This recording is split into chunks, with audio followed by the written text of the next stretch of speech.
आज का चैप्टर है नवपाषाण युग। पहला, आजीविका का उत्पादन और पशुपालन। नवपाषाण युग में हम जानेंगे कि कैसे उन्होंने अपनी आजीविका की शुरुआत की और पशुपालन की शुरुआत हुई। सबसे पहले जानते हैं पाषाण काल।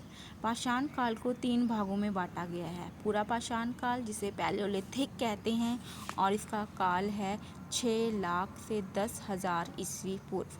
दूसरा है मध्य पाषाण काल, जिसे मेसोलिथिक कहा जाता है, और इसका काल है 10,000 से 8,000 ईस्वी पूर्व। और तीसरा है नवपाषाण काल, जिसे नियोलिथिक कहा जाता है, और इसका काल है 8,000 से 30,000 ईस्वी पूर्व। तो सबसे पहले पढ़ते हैं पूरा पाषाण काल के बारे में। भारतीय पूरा पाषाण युग को भारत पत्थर के औजारों के स्वरूप और जलवायु में होने वाले परिवर्तनों के आधार पर 3 अवस्थाओं में बांटा गया है। यानी कि पूरा पाषाण काल को भी 3 अवस्थाओं में बांटा गया है, जैसे कि आरंभिक या निम्न पूरा पाषाण गुण। आरंभिक या निम्न पूरा पाषाण गुण, जिसका समय है 6 लाख ईस्वी पूर्व से 1.5 लाख ईस्वी पूर्व। दूसरा है मध्य पूरा पाषाण युग, यानी कि 7.5 लाख ईस्वी पूर्व से 35,000 ईस्वी पूर्व। ऊपरी पूरा पाषाण युग, जिसका काल है 35,000 ईस्वी पूर्व से 10,000 ईस्वी पूर्व। आरंभिक पूरा पाषाण युग, सबसे पहले हम जानते हैं पहले भाग के बारे में। आरंभिक पूरा पाषाण युग, जिसे हिम युग कहा जाता है। हिम का मतलब होता है बर्फ। अफ्रीका में आरंभिक पूरा पाषाण युग संभवतः 20 लाख वर्ष पूर्व शुरू हुआ। वहीं भारत में आरंभिक पूरा पाषाण युग 6 लाख वर्ष से अधिक पुराना नहीं है। महाराष्ट्र के बोरी में इसकी उदाहरण देखी जा सकती है। यहाँ के लोग कुल्हाड़ी या हस्तकुठार, जिसे हैंड एक्स, विदारणी, क्लीवर, खंडक, चॉपर का उपयोग करते हैं। इनका प्रयोग मुख्यतः काटने, खोदने, छीलने का काम लिया जाता है। इस युग के स्थल पाकिस्तान के पंजाब की सोहन नदी घाटी, कश्मीर और थार मारूभूमि, उत्तर प्रदेश के मिर्ज़ापुर जिले में बेलन घाटी, मध्य प्रदेश के भीमबेटका की गुफाएं हैं। ये शैलाश्रय का उपयोग मानवों के श्रृतुकलिक बसेरे के रूप में किया जाता होगा। मध्य पूरा पाषाण युग। अब जानते हैं हम मध्य पूरा पाषाण युग के बारे में। यहाँ हम एक प्रकार के सरल बाटिकाक्षम उद्योग, पत्थर के गोलों से वस्तुओं का निर्माण देखते हैं। इस युग की शिल्प सामग्री नर्मदा नदी के किनारे किनारे कई स्थानों पर और तुंगभद्रा नदी के दक्षिणावर्ती कई स्थानों पर पाई जाती है। हम बात कर रहे हैं मध्य पाषाण की, जिसकी जो शिल्प सामग्री है वो नर्मदा नदी के किनारे किनारे कई स्थानों पर और तुंगभद्रा नदी के दक्षिणवर्ती कई स्थानों पर पाई जाती है। तो इसमें 2 नदियों के नाम आए हैं। एक है नर्मदा नदी, जिसके किनारों किनारों पर, और दूसरी है तुंगभद्रा नदी, जिसके दक्षिण वाली साइड इसकी जो शिल्प सामग्री है वो पाई जाती है। ये लोग मुख्यतः पत्थर की पपड़ी बनाते थे। ये लोग मुख्यतः क्या बनाते थे? ये लोग मुख्यतः पत्थर की पपड़ी बनाते थे। ये पपड़ियाँ सारे भारत में पाई गई हैं। मुख्य औजार हैं पपड़ियों के बने विविध प्रकार के फलक, वेदनी, छेदनी और खुरचनी। ऊपरी पूरा पाषाण काल। ऊपरी पूरा पाषाणीय अवस्था में आर्द्रता कम थी। यानी कि जो ऊपरी पूरा पाषाणीय काल था उसमें आर्द्रता कम थी। इस अवस्था में विस्तार हिमयुग की उस अवस्था में हुआ जब जलवायु अपेक्षाकृत गर्म हो गई। इसकी 2 विशेषताएं हैं: नए चकमक उद्योग की स्थापना और होमो सेपियंस आधुनिक प्रारूप के मानक का उदय।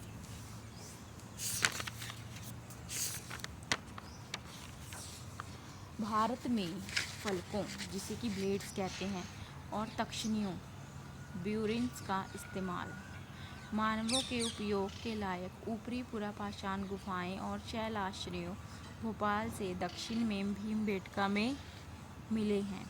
यह स्थल आंध्र, कर्नाटक, महाराष्ट्र, केंद्रीय मध्य प्रदेश, दक्षिणी उत्तर प्रदेश, बिहार के पठार में पाए जाते हैं।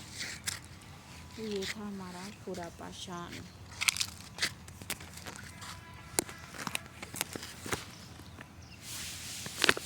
अब हम जानते हैं मध्यपाषाण यानी कि मेसोलिथिक। ऊपरी पुरापाषाण युग का अंत 10,000 ईसा पूर्व के आसपास हिम युग के अंत के साथ हुआ। यानी कि ऊपरी पुरापाषाण का अंत कब हुआ? 10,000 ईस्वी पूर्व के आसपास, जबकि हिम युग के अंत के साथ। इस काल में जलवायु गर्म व शुष्क हो गई। इस काल में क्या हुआ? जो जलवायु थी वो बहुत गर्म और शुष्क यानी कि सूखी हो गई। जलवायु बदलने के साथ ही पेड़ पौधों और जीव जंतुओं में भी परिवर्तन हुए और मानव के लिए नए क्षेत्रों की ओर अग्रसर होना संभव हुआ। 9,000 ईस्वी पूर्व में मध्यवर्ती अवस्था का आरंभ हुआ, जो मध्यपाषाण युग कहलाती है। यह पुरापाषाण युग और नवपाषाण युग के बीच की संक्रमण काल है। मध्यपाषाण युग के लोग शिकार, मछली पकड़ना, खाद्य वस्तुएं बटोरना, पशुपालन करते थे। इस काल के विशिष्ट औजार सूक्ष्म पाषाण या पत्थर के बहुत छोटे औजार माइक्रोलिथ्स हैं।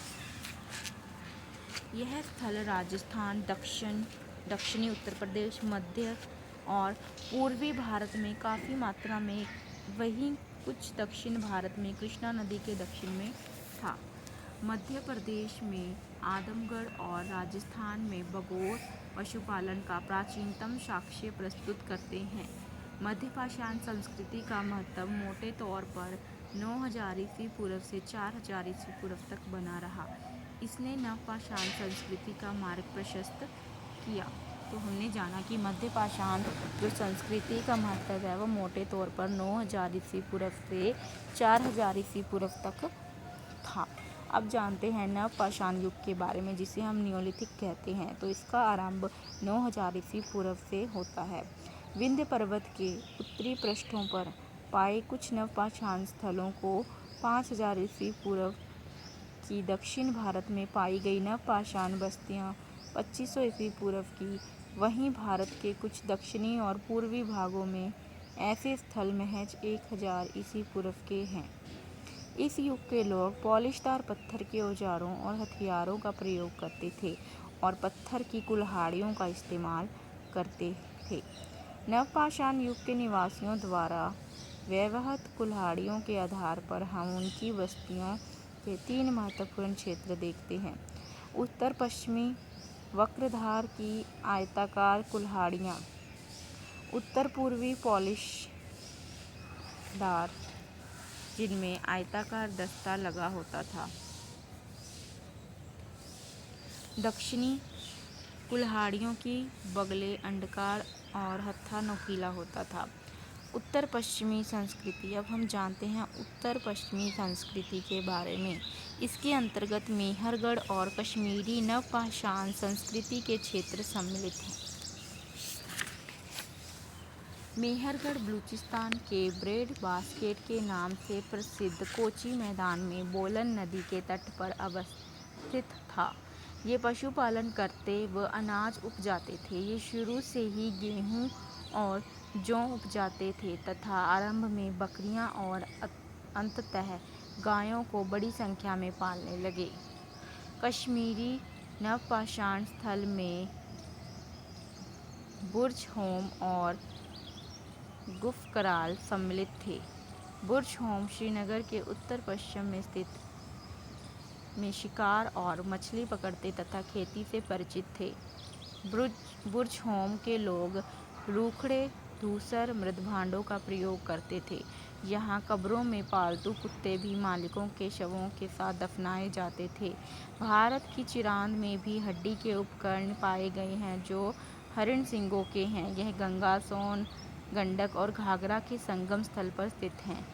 अब जानते हैं उत्तर पूर्वी नवपाषाणिक संस्कृति।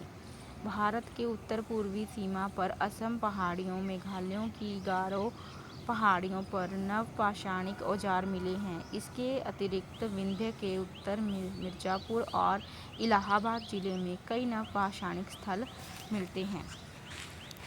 दक्षिणी नवपाषाणिक संस्कृति। यह समूह दक्षिण भारत में गोदावरी के दक्षिण में रहता था। जो दक्षिणी नवपाषाणिक संस्कृति है वो दक्षिण भारत में गोदावरी के दक्षिण में रहता था। इसके प्रमुख स्थल कर्नाटक में मस्की, ब्रह्मगिरी, हल्लूर, कोडकल, पिक्कलीहल, संगनकल्लू, तमिलनाडु में पयमपल्ली और आंध्र प्रदेश में उतनूर हैं।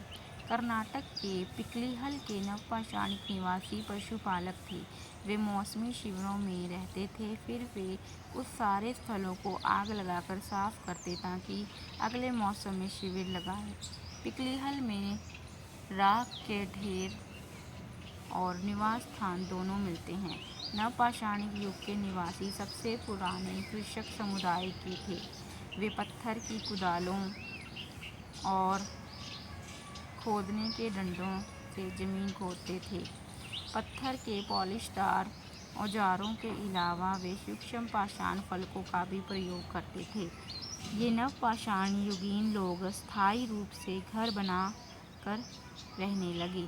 कुंभकारी सबसे पहले इसी अवस्था में दिखाई देती है।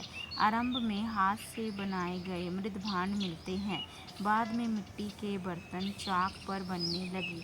इन पॉलिशदार काला मृदभांड, धूसर मृदभांड और चटाई की छाप वाले मृदभांड शामिल हैं। तो दोस्तों ये था हमारा आज का चैप्टर।